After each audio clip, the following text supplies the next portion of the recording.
On behalf of Visium Analytics and CARAHCAST, we would like to welcome you to today's podcast, focused around You Can't Secure What You Can't See. Apply TruContext to your Splunk data.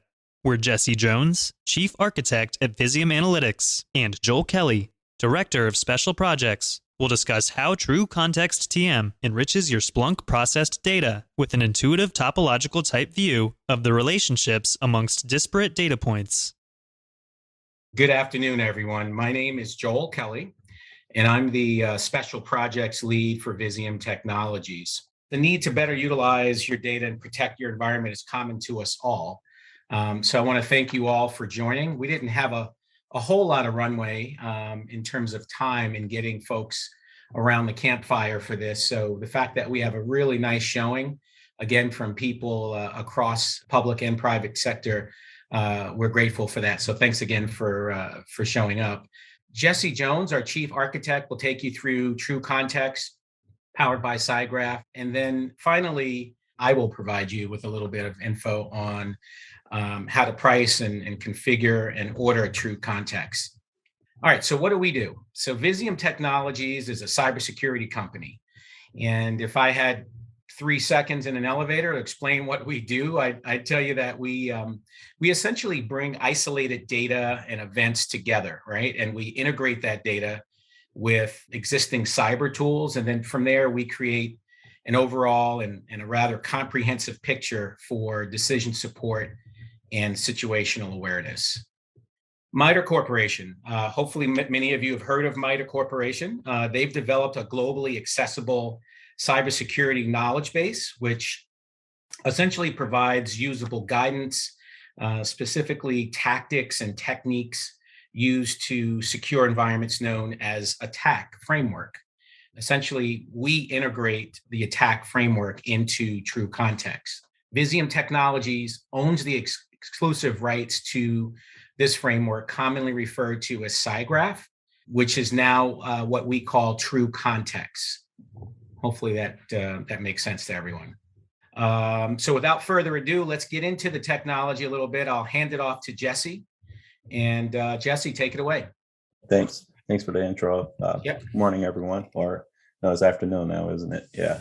So just to get started here, we'll talk a little bit about the challenge, right? What are we trying to solve here?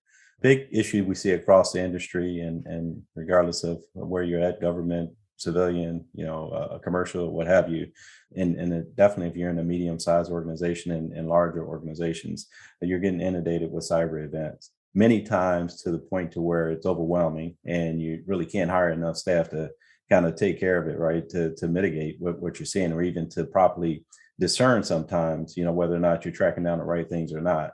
Much of this can be kind of boiled down to noise in a sense, right? You have so many duplicate events, duplicate information points and so forth. And it's just all sort of jumbled into just a lot of data basically coming at you in your organizations. And you're trying to decipher this here, even with, the industry leading tools, right? So just about any medium-sized and larger organizations for sure are going to have some sophisticated tool sets within their repertoire, right, to address the various different, cybersecurity concerns or events, and you have scanning tools. You got your SIM tools such as Splunk and others, right? Just big data tools such as Splunk. Even then, it's still a bit sort of overwhelming, right? We see big organizations, whether they're commercial or government, right? They're still getting compromised in the midst of all the sophisticated tool sets that we have. And one of the things that you end up having that becomes a missing factor is that context. Many environments, they struggle with trying to apply context to, say, the inundation or the voluminous data that's coming their direction. So when you don't have context, you end up spending a lot of time just trying to figure the data out, even before you get to points of prioritizing and making decisions and so on and so forth, right? So it's just a lot of kind of upfront legwork being done before you even start analysis. So one of the things that we're doing here, right, this challenge, we're providing a solution where you can see your data, day one, 0 day, however you want to frame it. So inherently, as part of our platform, as data is being ingested, whether it's through batch mode or real-time Kafka streaming mode, bottom line is you're going to be able to see your data. And when you see it, what that really means is that you can see the form of your data. Once you can see the form of your data, you're starting to get all sorts of context, right? It helps you in so many different ways.